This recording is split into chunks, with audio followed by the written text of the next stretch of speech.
Assalamualaikum warahmatullahi wabarakatuh. Alhamdulillahirabbil alamin, nahmaduhu wa nusalli wa nusallimu ala rasulihil karim, amma ba'd. Alhamdulillah, hadirin Bapak-bapak sekalian yang dimuliakan Allah. Kita akan mulai majelis taklim kita tentang tafsir dengan bacaan Al-Fatihah. Semoga Allah memberkahi kita, keluarga kita, serta memberikan iman yang istiqomah dan husnul khotimah. Amin ya rabbal alamin. Ala hadhin niyah wa ala kulli niyatin salihah. Al-Fatihah. Bismillahirrahmanirrahim. Alhamdulillahi rabbil alamin, arrahmanir rahim, maliki yaumiddin, iyyaka na'budu wa iyyaka nasta'in.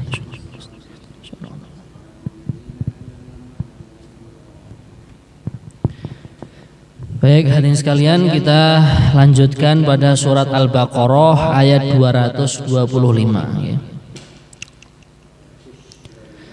Surat Al-Baqarah ayat 225 ya. Halaman 36. Sampun kepanggih, sudah ketemu ya?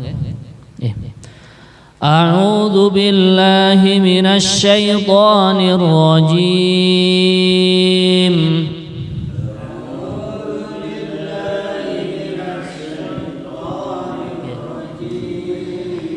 Bismillahirrahmanirrahim.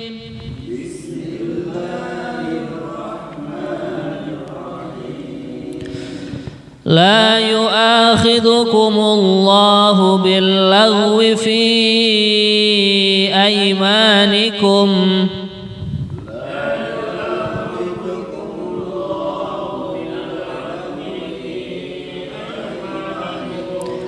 ولكن يؤاخذكم بما كسبت قلوبكم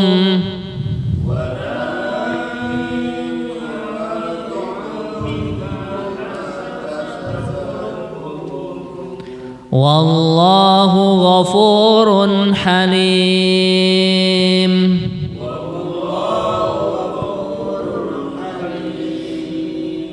للذين يؤلون من نسائهم تربص 4 أشهر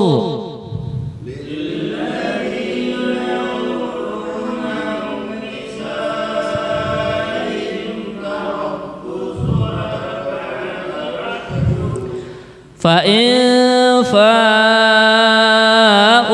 فإن الله غفور رحيم.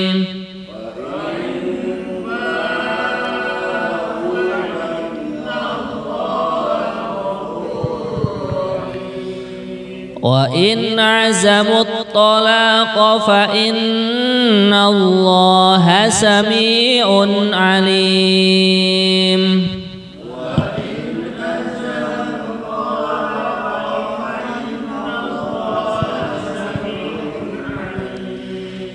Nah, di sini ada nun yang bertasydid. Itu kalau dalam tajwid bacaannya adalah hunnah.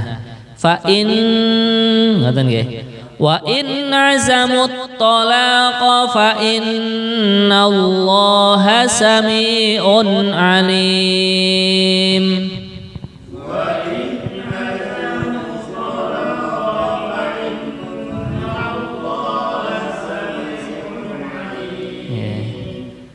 Kang wingi kados dereng kepanggih. Nggih, ayat 227. Nggih, 227. Surat Al-Baqarah. Nggih, sampun kepanggih? Nggih. Wal mutallaqatu yatarabbasna bi anfusihinna 3 quru'.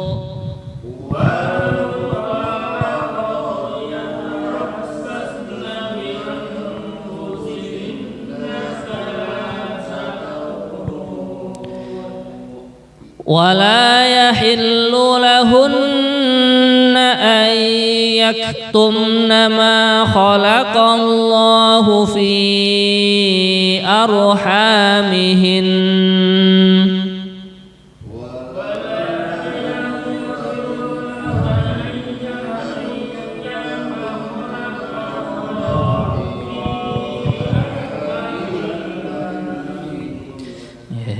في أرحامهن إن كن يؤمن في أرحامهن إن كن يؤمن بالله واليوم الآخر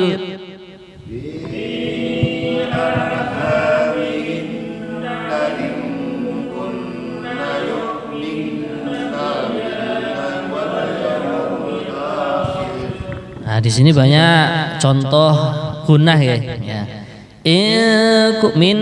Mihinna hinna itu gunah, kunna itu. Yu'minna itu biar indah, ya, itu ukurannya 2 harokat ya. Fi arhamihinna in kunna yu'minna billahi wal yaumil akhir. Monggo.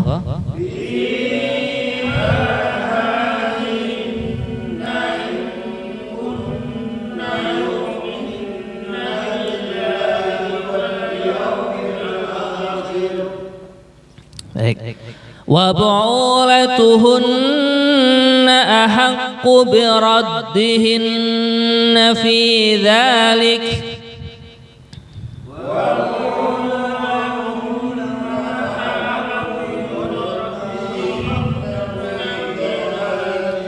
في ذلك إن أرادوا إصلاحا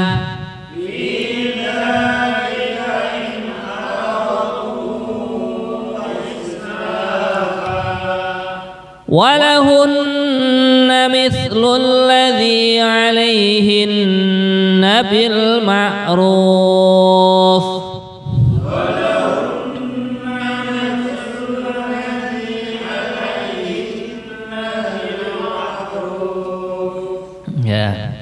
وللرجال عليهن درجة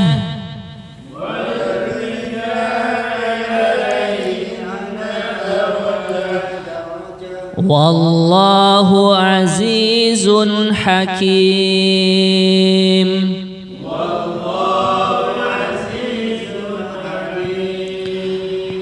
الطلاق مرتان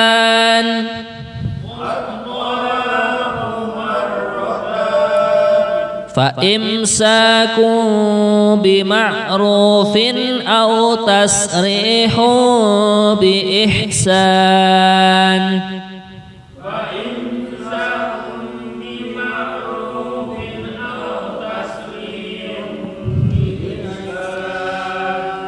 ولا يحل لكم أن تأخذوا مما آتيتموهن شيئا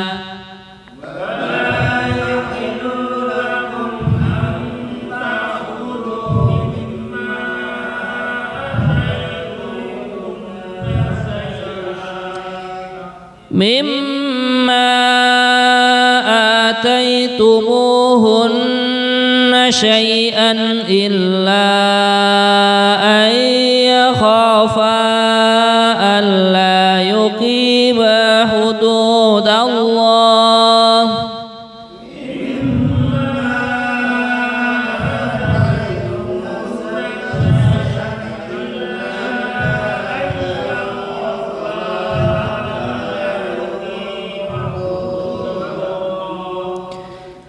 فإن خفتم ألا يقيما حدود الله فلا جناح عليهما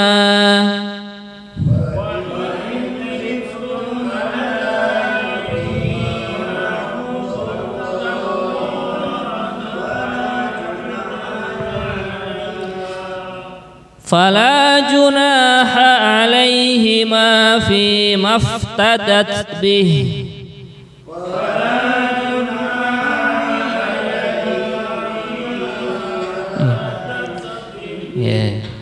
تلك حدود الله فلا تعتدوها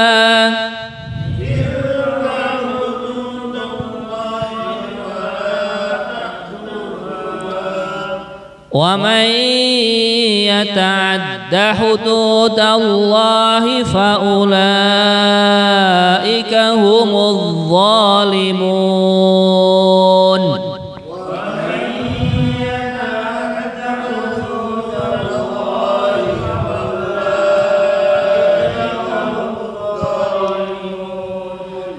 فإن طلقها فلا تحل له من بعد حتى تنكح زوجا غيره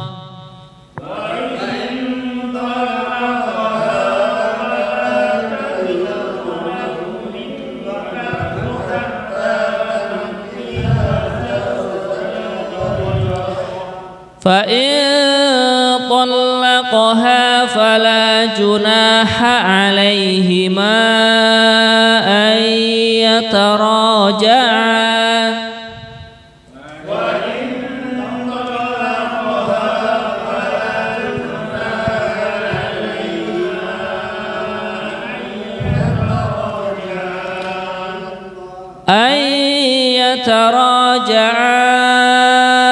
إن ظنا أن يقيما حدود الله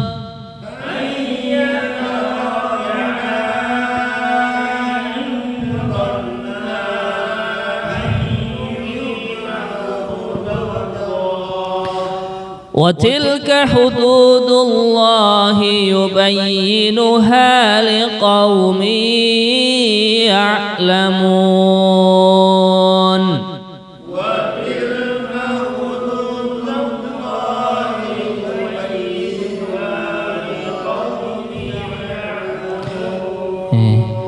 صدق الله العظيم.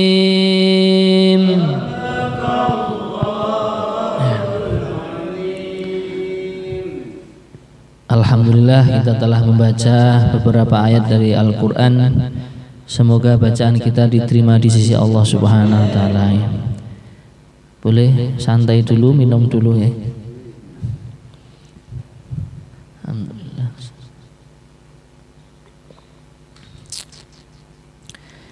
Baik, kita akan bacakan tafsir dan terjemahannya dari surat Al-Baqarah ayat 225. Bismillahirrahmanirrahim. La yu'akhidhukumullahu billagwi fi aymanikum walakin yu'akhidhukum bima kasabat qulubukum wallahu ghafurun halim.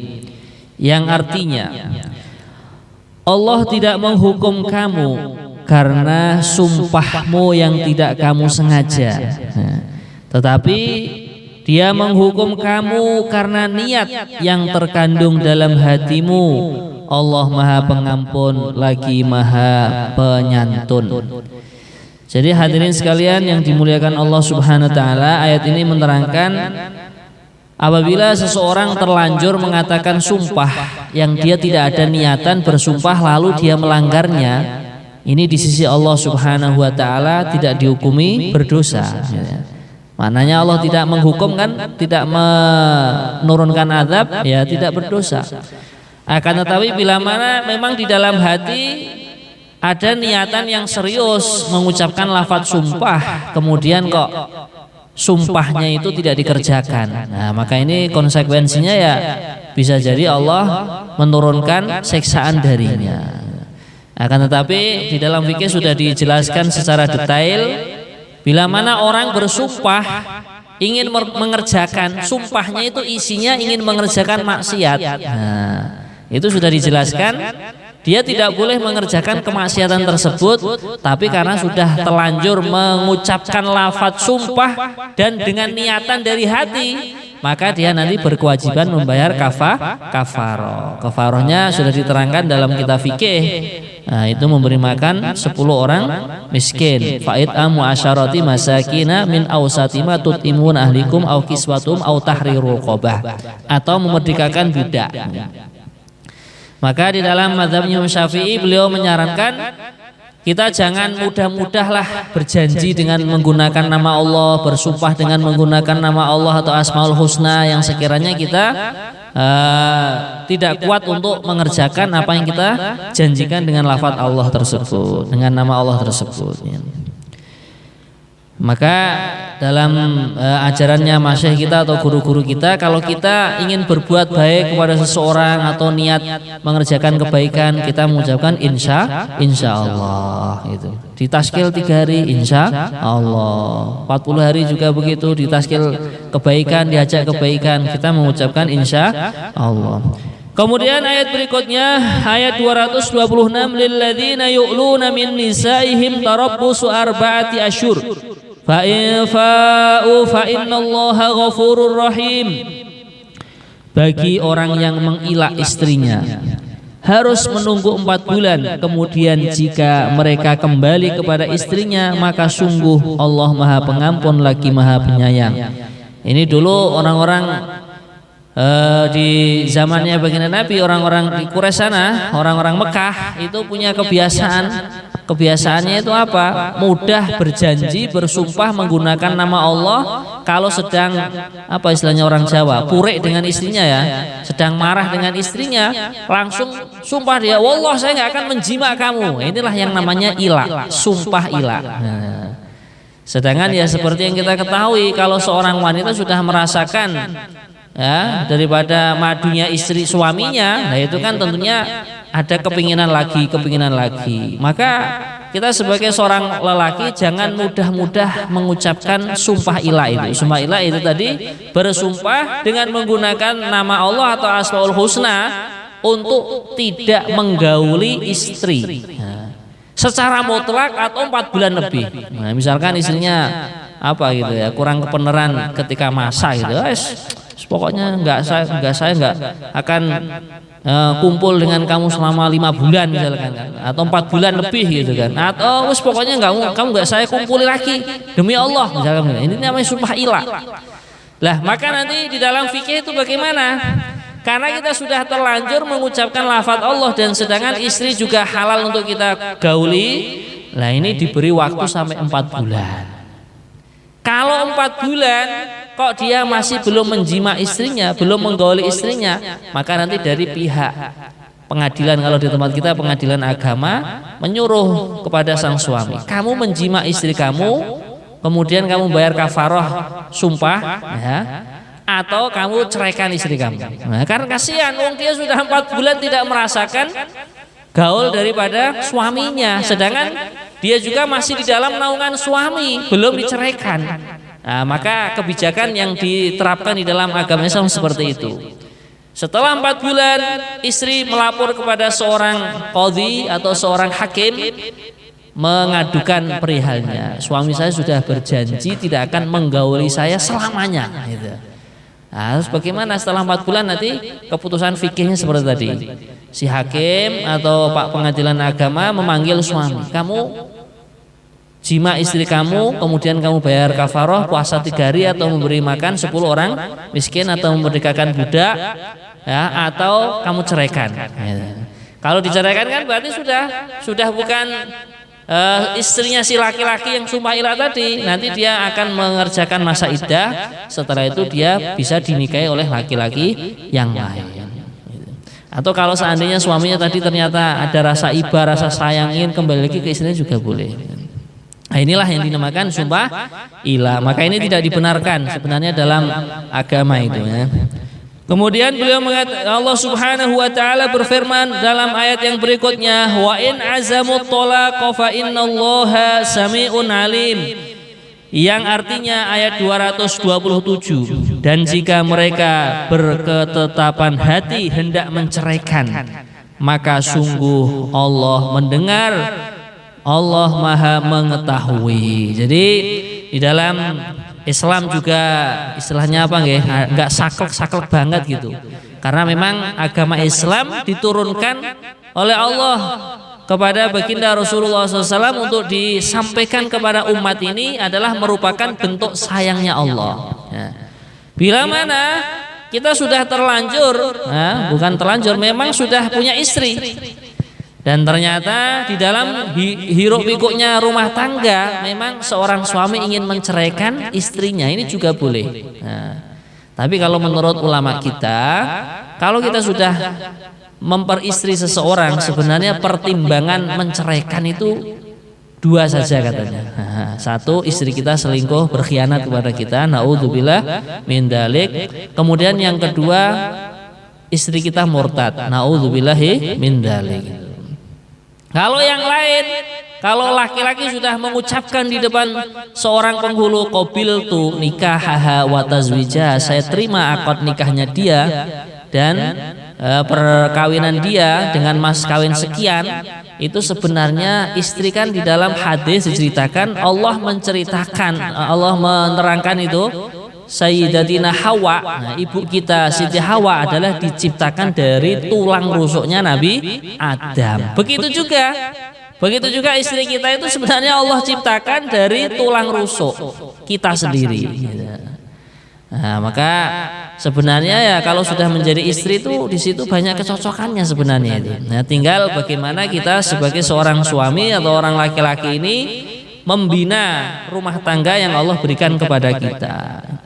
Tapi kalau seandainya kok perlu menceraikan, ya kita perlu pertimbangkan lagi ya. Nah, kan ada juga misalkan di dalam rumah tangga terjadi syikok ya.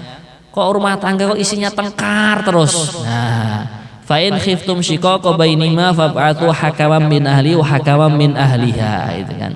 Yurida islaha yuwaffiqillahu bainahuma, itu. Jadi kalau seandainya dalam rumah tangga isinya hanya bertengkar, tidak pernah adem, ya ini juga boleh. Akan tetapi ya itu tadi di dalam hadis juga ceritakan ahabbul halali ilallahi at-talaq, ya.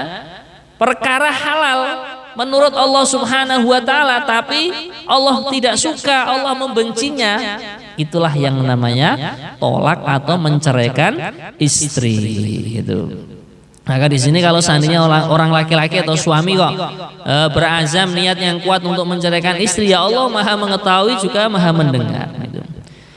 Kemudian ayat yang berikutnya 228, wal mutallaqatu yatarabbasna bi anfusihinna thalathata quru, dan para istri yang diceraikan wajib menahan diri mereka atau menunggu, inilah yang dikatakan masa iddah ya.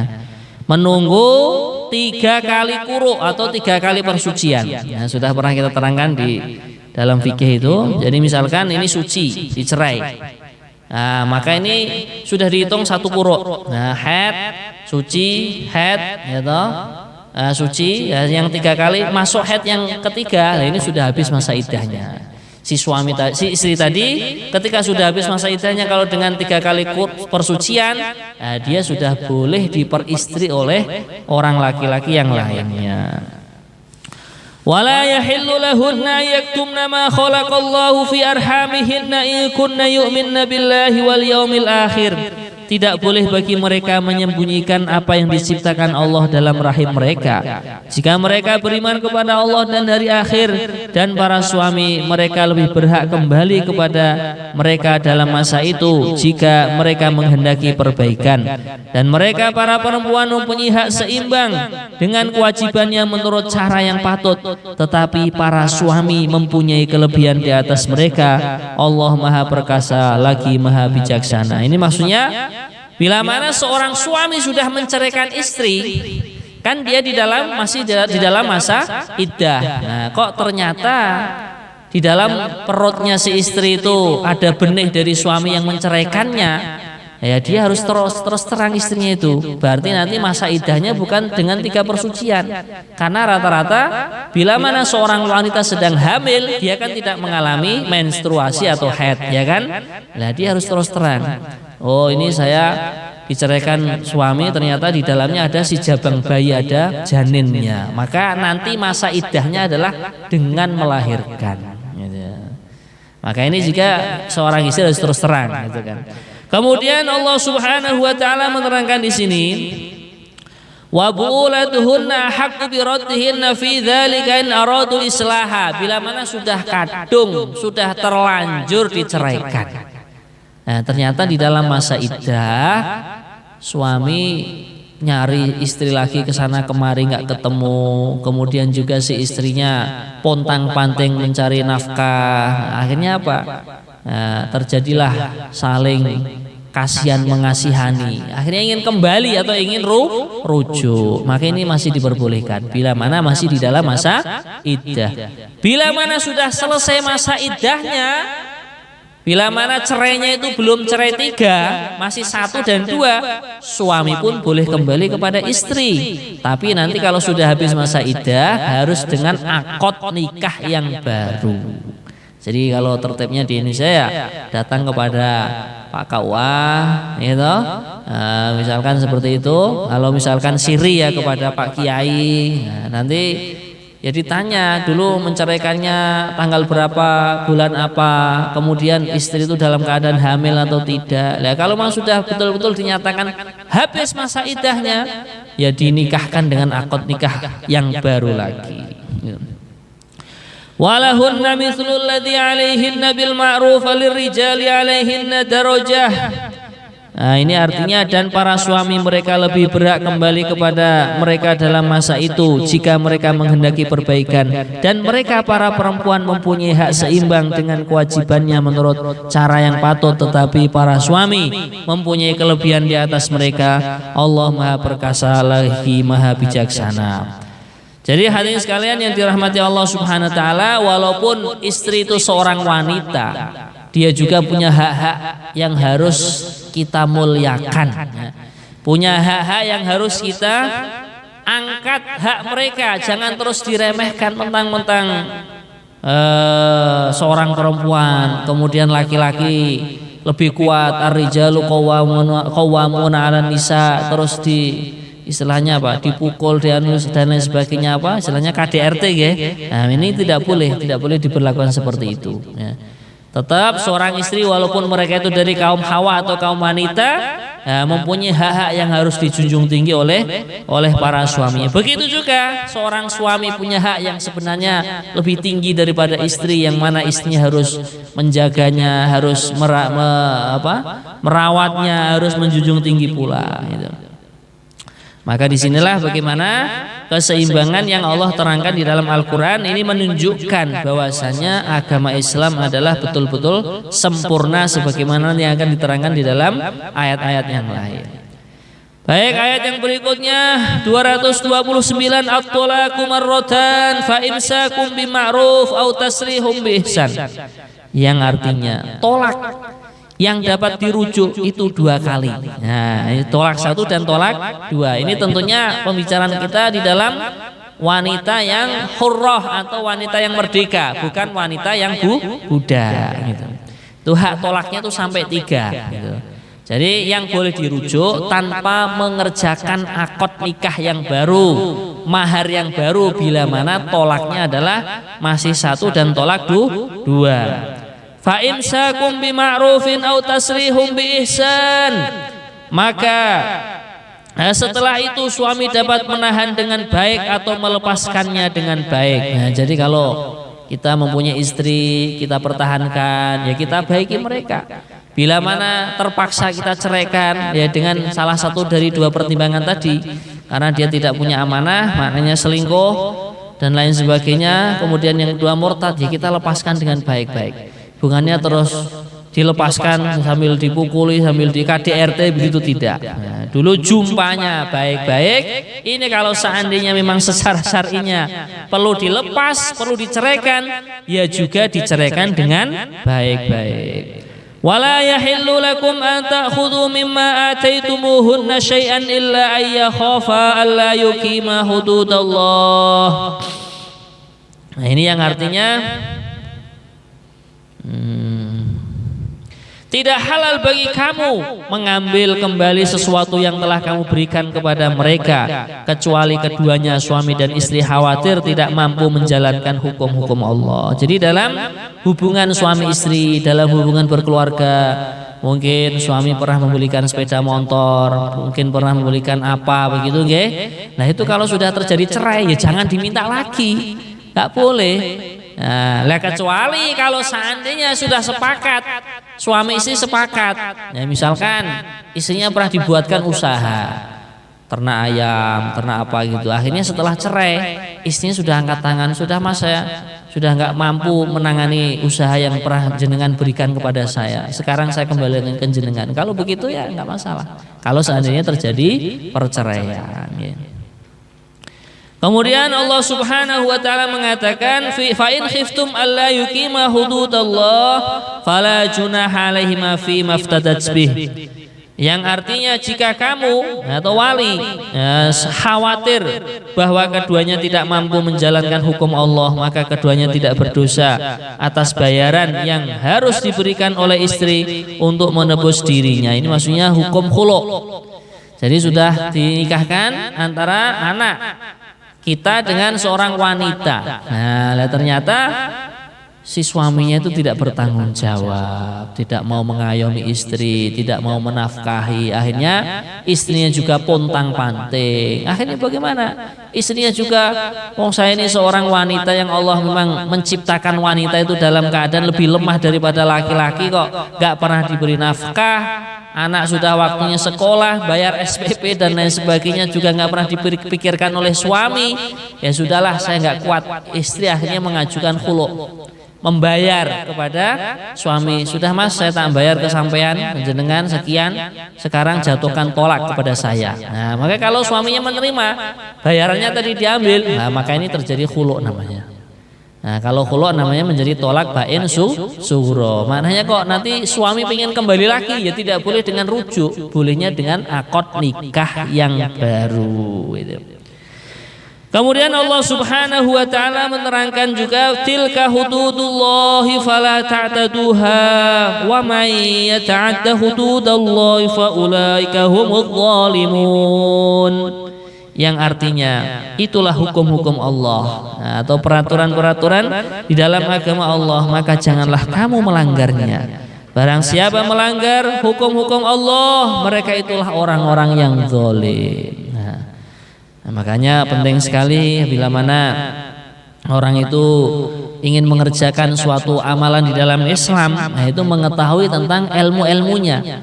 Mau berdagang jual beli atau berijarah sewa menyewa, nah itu sudah ada hukum-hukum Allah, keputusan-keputusan Allah atau aturan-aturan dalam agama Allah. Mau nikah juga seperti itu. Mungkin kalau di tempat kita, di pondok kita, ya dikursoskanlah tentang fikih nikah itu bagaimana, gitu. Itu baik sekali. Ayat yang berikutnya Allah Subhanahu wa taala berfirman fa in talaqaha fala tahillu lahu min ba'du hatta tankiha zaujan ghairah. Ini ayat menerangkan tentang tolak 3 ini. Kemudian jika dia menceraikannya setelah talak yang kedua, maknanya berarti setelah talak 2 dirujuk. Nah, setelah itu terjadi hiruk pikuknya rumah tangga itu nggak karuan, akhirnya diceraikan lagi. Maknanya cerai atau tolak yang ketiga. Maka bagaimana? Maka perempuan itu tidak halal lagi baginya sebelum dia menikah dengan suami yang lain. Inilah yang disebut dengan muhallil. Jadi bila mana suami mengatakan sudah deh saya ceraikan kamu 3 misalkan ya, gitu. Ya sudah langsung. Nah, ini tidak boleh kembali lagi sampai habis masa iddahnya. Setelah habis masa iddahnya, istri nikah dengan laki-laki lain, bukan dengan suami yang menceraikannya dia 3. Bukan hanya menikah saja, kalau di dalam fikihnya Imam Syafi'i sampai si istri itu dijima oleh suami yang menjadi muhallil tadi, suami yang berikutnya itu. Setelah itu diceraikan lagi, habis masa iddah. Nah, kalau dia pengen kembali ke suami yang awal, nah itu baru boleh. Nah, setelah selesainya masa iddah dari perceraian suami yang menjadi muhallil itu. Fa in talaqaha fala junaha alaihima ay yataraja'a in dhanna an yuqima hududallah wa tilka hududullahi yubayyinuha liqaumin ya'lamun. maka perempuan itu tidak halal lagi baginya sebelum dia menikah dengan suami yang lain. Kemudian jika suami yang lain itu menceraikannya, maka tidak ada dosa bagi keduanya, suami yang pertama dan bekas istri, untuk menikah kembali jika keduanya berpendapat akan menjalankan hukum-hukum Allah. Itulah ketentuan-ketentuan Allah yang diterangkannya kepada orang-orang yang berpengetahuan. Jadi tertibnya seperti itu. Tapi ya namanya perempuan ya masa piala bergilir ya.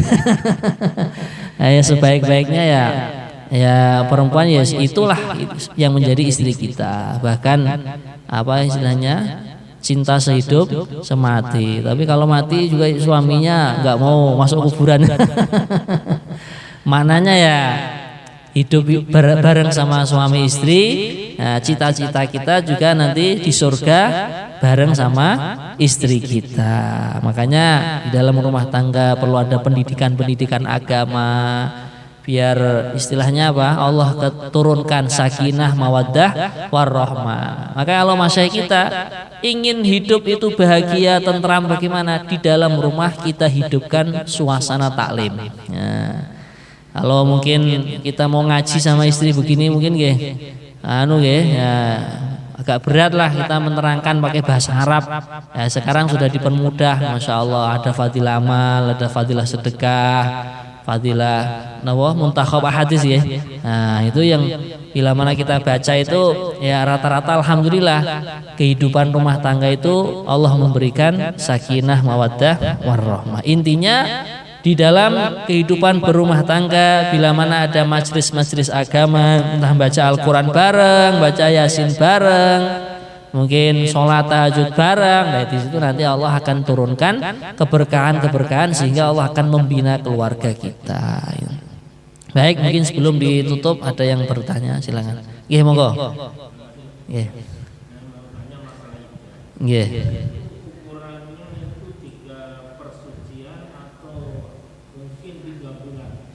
Kalau wanitanya masih head, masih istilahnya produktif ya, nah, produktif, maka 3 kali persucian. Kalau wanitanya sudah monopos ya istilahnya ya, usia 50-an tahun atau 51, 52 itu, lah itu nanti iddahnya adalah dengan 3 bulan. Kalau seandainya wanitanya dicerai dalam keadaan tengah-tengah hamil, walaupun sebenarnya haram hukumnya, tapi ya tolaknya terjadi. Nah itu nanti iddahnya adalah dengan melahirkan. Bila anaknya kembar, setelah di USG kok kembar, ya sampai melahirkan bayi yang terakhir. Itu iddahnya begitu. Oke, jelas ya? Iya, nggih, monggo. Ya.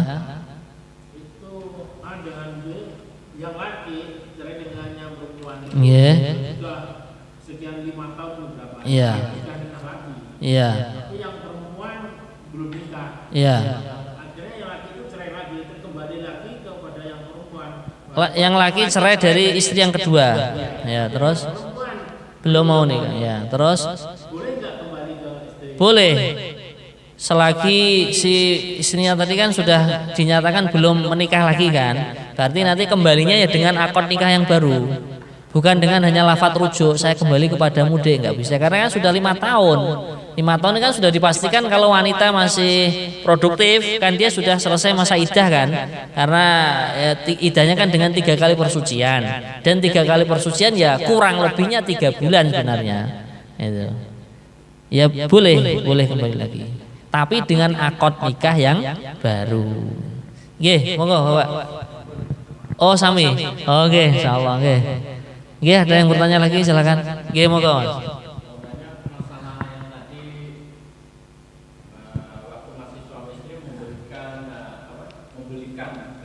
Nggih. Ada suatu permasalahan itu memberikan barang, sekarang dia sudah pisah. Iya. Iya. Posisinya gimana kalau suatu saat yang diminta itu perempuan pernah memberikan barang atau barang alat elektronik gitu ya. Iya.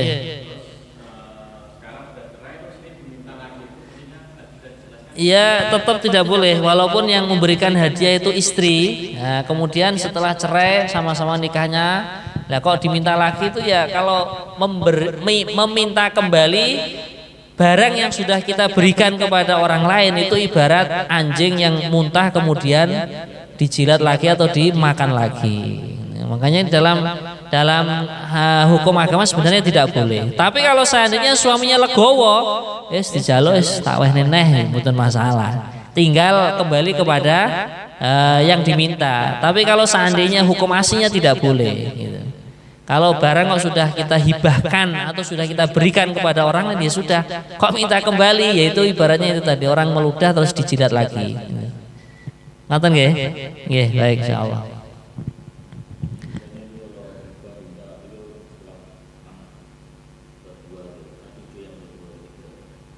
Nggih. Ya. Ya. Nggih dulu. Lah itu yang memberikan hibah itu dari neneknya berarti. Orang tuanya. Ya, kalau sudah akadnya iki ndok wis tak wehno ya kok diminta lagi ya sebenarnya. Tapi kalau kita sebagai anak kok diminta orang tua, jangankan diminta orang tua, diminta orang lain pun kalau kita hatinya longgar, legowo ya kita berikan saja. Dengan harapan man taraka syai'an lillah awadahullahu khairan minhu. Barang siapa yang dia meninggalkan sesuatu, kita cinta kepada harta. Harta ini diminta orang ya. Kita ikhlas-ikhlas saja diberikan, ya kita berikan dengan harapan Allah akan mengganti yang lebih baik gitu. Lebih baik, lebih banyak, lebih barokah. Baik. Saya kira cukup, Tolak 1 dan 2 habis selesai iddahnya, itu nanti menjadi tolak bain subro. Nah, maknanya suami kalau ingin kembali kepada istri, dia dengan akad nikah yang baru, dengan mahar yang baru lagi. Kalau masih dalam masa iddah, itu namanya rujuk dalam fikih gitu. Cukup tanpa syarat, cukup suami bilang, sudah dek saya ingin kembali lagi sama kamu. Nah, istri nerima nggak nerima, ya sudah terjadi itu. Baik. Ada lagi yang ditanyakan? Monggo.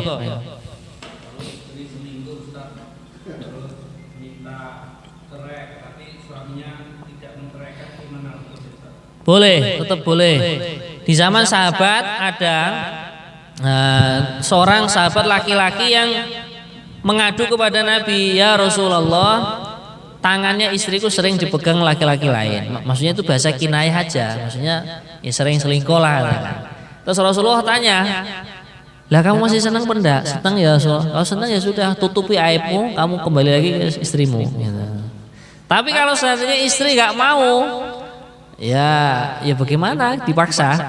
Kalau sudah nggak mau kan berarti istri sudah tidak siap jadi istri kita lagi kan.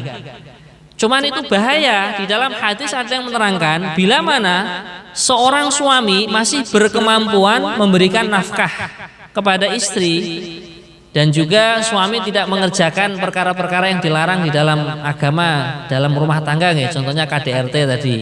Lah kok ini istri kok minta cerai? Nanti istri yang seperti ini tidak akan mencium bau surga. Mencium aja tidak, apalagi masuk. Nah, makanya sebenarnya jadi wanita itu mudah aja, tinggal manut kepada suaminya. Boten dosa.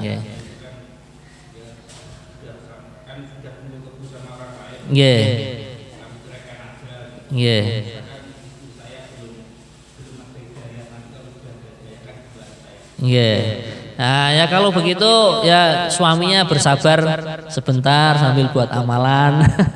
Semoga Allah menundukkan hatinya istri lagi untuk kembali gitu.